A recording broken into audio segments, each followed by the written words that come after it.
Ladies and gentlemen, one of the greatest fighters of all time, one of the greatest welterweights ever, and one of the greatest human beings you could ever meet who helped us build this sport and business, Matt Hughes! I've got a great family at home. God's blessed me. I grew up rough where I had to have a good work ethic. Grew up with a twin brother where I got to learn what competition was all about at a young age. And with those two things, it made me who I am. What is your thought on this actual fight or this potential matchup? I'll be real honest. I don't watch fighting now because I fought because I like punching people in the head.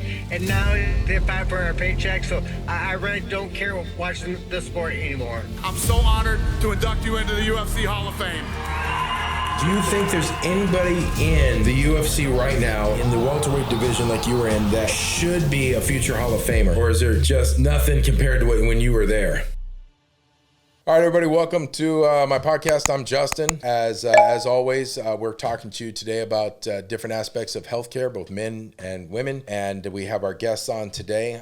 Welcome back, Ron. Appreciate you being back on with me today. Nice having me back. Thank you. Yeah. We're filling in for Frank. I appreciate that. Frank, normally here, Frank Meary, but he had to have emergency back surgery. We wish him the speedy recovery. Absolutely. Get well soon, Frank. Yeah, absolutely. A little scary stuff there. And today I'm blessed to have Matt Hughes, legendary UFC fighter, with us today. Appreciate you being on. We're a little remote. It's something new for us. Normally have everybody in studio, so thank you very much for making time for us, Matt. The FDA is adding chemicals or allowing manufacturers to put chemicals in our foods or additives to make things last longer, right? And one of the things that is concerning is other areas of the world are making these actually illegal for us, or illegal for manufacturers to do. They're considered poisons, right? And we don't want them in our food. But as an athlete, some of the things I remember on the news, there was people that were testing positive for steroids or other items, and they're saying, hey, I didn't do anything, but I had a steak, right? And the steak was loaded full of additives. Ron, you've trained a lot of different athletes and things of that nature. Has that ever been a concern for you as a trainer, thinking, hey, is one of my athletes going to test positive for something they didn't actually do? It's actually a concern because, a lot of times you're just going along. It's like, hey, I'm following this regimen. I'm doing this. I'm eating this. I'm eating that. I'm taking this supplement. And they don't know what's in any of it. And then they have to take a drug test. And then it comes back and they pop hot and everybody's like, wait a minute. I remember I had a fighter that popped hot for a diuretic that it's like, wait a minute. He was fighting at 205. He weighed 211, the whole camp. Like, this dude didn't need a diuretic. Mm-hmm. And so, but it was something in the supplement he was taking that he didn't know what was in there. Mm-hmm. And then all of a sudden, now his career's tainted. Interesting. Matt, how has this ever been a concern for you when you were fighting beforehand about what you were eating, or was it even a thought process? It was a thought process, and I took supplements, but I try to get my protein and good carbs from natural food. So I had to say this one thing. What is the FDA's job if it isn't to regulate and have the good food for us, geez. So I say the FDA needs their hands slapped. A lot of things people don't realize. Just because the FDA approves something doesn't mean it's actually good and healthy for you. No. Right? No. You can think of all the nice snack foods that are out there. We know none of those are good for us in the sugar content, but they're all FDA approved. Oh, right. Or FDA cleared, right? And people don't realize there's a difference between FDA cleared and FDA approved. For me, it's one of those things it's really scary. You want to know what you're putting in your body. Supplements, or as Matt just said, having healthy, organic type foods, and even the word organic is something that's really just more of a, hey, I can slap an extra couple dollars on something to call it organic, and it really doesn't mean a whole lot. For Matt, for you, when you were training and you were on a strict diet, as you said, what was a typical diet program for you while you were training? Chicken, steak, and for my carbs, I went to a sweet potato and a honey. So that was it. But I mix it with a salad or something. But I would never eat anything deep fried because deep fried has a fat attached to your body. It will not release. So I still don't eat deep fried food. But now I'm 51 and I'm trying to reverse the clock. So I eat very, very, very healthy now. True. But some of the hormones like in chicken and steak and things like that we're looking for, when the ones trying to plump them up. Right. I think that's some of the things that the FDA has approved that people don't realize that are actually in the foods that they need to be watching for. Absolutely. And then who's the watchdog for the FDA? And now that we have all these cuts to the FDA, what's really going to go on in the FDA? What's going to be passed? What's really going to be in our foods now that, we always had issues with them anyway, and what they're approving and what they're allowing. But now they have half the staff or a quarter of the staff is gone who's overseeing anything right now at the FDA, and what will the food look like in the upcoming year or two. Very true. Matt, I want to talk to you a little bit about this whole thing. Dana White's thoughts on the Alex, and I butcher these names all the time. Pereira, thank you. Alex Pereira versus the winner of the John Jones and Tom Aspinall. I always call him the wrong name, man. It's terrible. My friends always look at me like I'm crazy. What is your thought on this actual fight or this potential matchup? I'll be real honest. I don't watch fighting now because I fought because I like punch people in the head, and now it's fight for our paycheck. So I really don't care watching the sport anymore. I figure when I go watch it, I figure these guys are just wanting a paycheck. Now it's on every week. It's just not as special. I'm glad I fought when it did, because when I fought, it was special because it was so separate from each other. Oh yeah, and basically, in his era, they were rock stars, and they might fight maybe 3 times a year if they were lucky, mostly once or twice a year. So it was an event when you saw a Matt Hughes versus a BJ Penn, or a Matt Hughes versus a George St. Pierre, or a Matt Hughes versus a Frank Trigg. They had a natural rivalry going on. Now there's so many fights. There's so many organizations. I mean, obviously, the PFL had absorbed Bellator, but a couple of years ago, you had UFC fights almost every week. You had Bellator fighting 3 times a month. And then you had the PFL. So you had like 6 or 7 major fights going on inside of a month. And then you look at some of the fighters and you're going, they were not ready to be on TV. Not that they're not good fighters or the potential wasn't there. The camps were just so much shorter. It seemed like everything was expedited. I don't necessarily mind a short camp. I remember the late great Emmanuel Stewart said he only liked 6-week boxing camps. And, I think there's something to that. So I don't mind short camps. I just don't think everybody's skill set and the emotional process was ready to be professional fighters.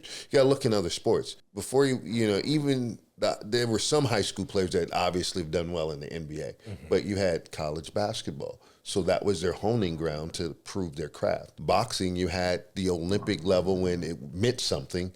They could hone their craft. So when they turned professionals, they knew what they were doing.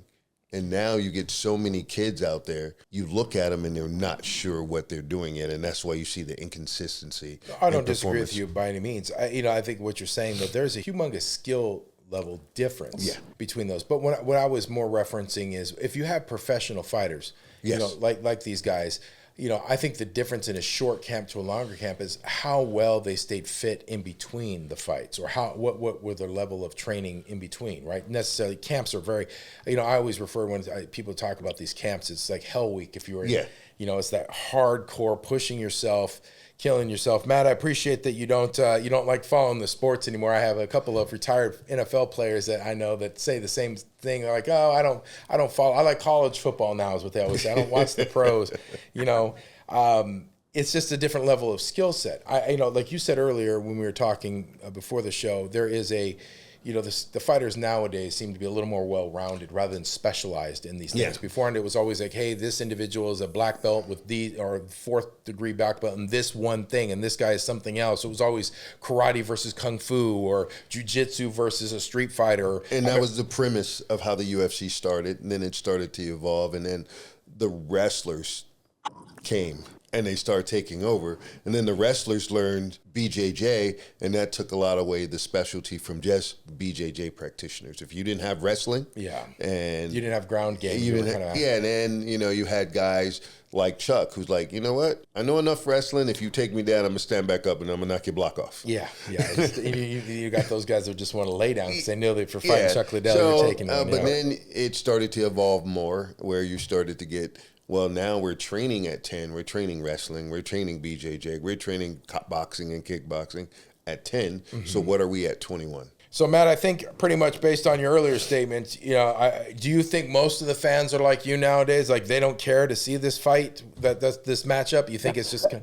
I think a lot of people still look at it as a good match, but it's just a different people out there. And you're right, these guys are starting so young. So Pat Miletich was the first to carry a big toolbox in the octagon. And I try to do the same thing. In my toolbox is my wrestling, my striking, my submissions, my kicking. So if you carry a big toolbox, you're going to do well in there. But I'm a big fan. Is wrestling has to be the biggest aspect because the wrestler gets to pick where the fight spot at. So if you fight a good ground guy, you can keep him standing. Okay, Matt, so let me ask you this, just to be very poignant. Do you think there's anybody in the UFC right now, in the welterweight division like you were in, that should be a future Hall of Famer? Is there somebody that stands out to you as this is the guy to watch, or is there just nothing compared to when you were there? Like I said, I couldn't even tell you who the champion is now, or the first place guy, or number two.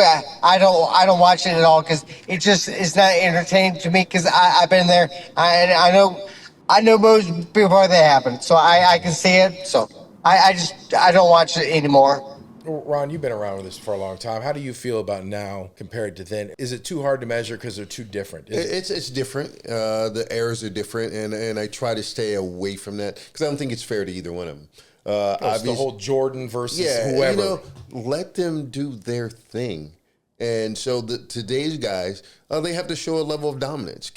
And because there's so many more, the talent is deeper. So let me ask you this. Is there somebody that you think, first and foremost, that is definitely somebody that stands out that you say, hey, this is somebody that should be a Hall of Famer? And is there somebody else that you think, hey, this is a guy I think people should be watching for?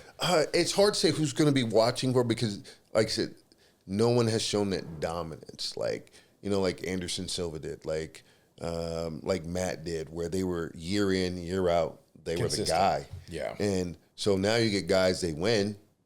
Then 2 fights later, they lose. Mm-hmm. And then you have to see how they come back. And do they win again? And do they kind of maintain it? And, obviously, Khabib, he's a Hall of Famer. I don't think there's any doubt. Is he a Hall of Famer?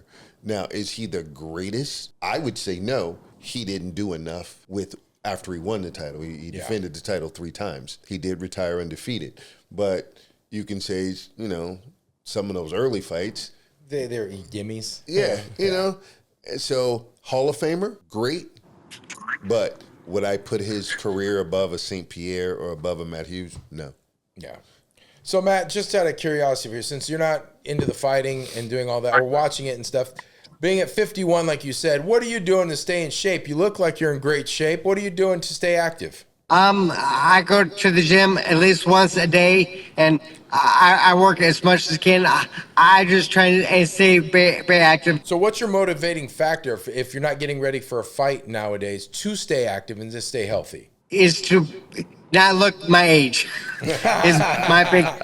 Not now. I don't even have a scale, but I have a mirror, so I go by what my mirror says, and I watch my mirror. I listen to my mirror closely. It's funny. It's Ron. It's similar to what we talked about the last time you joined us, and the whole BMI index and what is health. Weight is a little irrelevant. It depending on your height and how you're doing, what you're active and how you're holding it on. Frank Mir's 270 pounds. Yeah. It doesn't look like it. I was 420 pounds. Now I'm 260 pounds, about the same size as Frank Mir, but obviously different body masses. Different body mass. Just slightly being pretty close in height and weight, but it's slightly different build there. Is there anything you would suggest to anybody that's in between 40 and 60 years old for you, Matt, that you say, hey, some of the struggles or things that you would encourage them to do or do differently to be able to stay in shape? I fast a lot, so fasting is so good for you. Now, me being an athlete, it kind of is ridiculous not to eat, but when you don't eat for so long, your body does things internally. So I fast a lot just to gain all the benefits. That's a good thing. Not a lot of people realize how to fast or fast properly. Right. There's so many people saying so many things out there. Where do you get the proper information for you that works for you? Mm-hmm. I think sometimes we come up with the cookie cutter mentality because the way you fast and it works for you may not work for me. And then how do we decipher that? How is that information disseminated? And I think that's the problem that we have in the health and fitness industry. You got so many people out there, and a lot of it is junk. But you get some really talented people, and you get some really good people who know a lot. Their voice is heard more, but absolutely, but it's like anything else. We're in the age of social media, And it's no matter what you've done for your life's work, you can have all the hypotheses and all the numbers will match.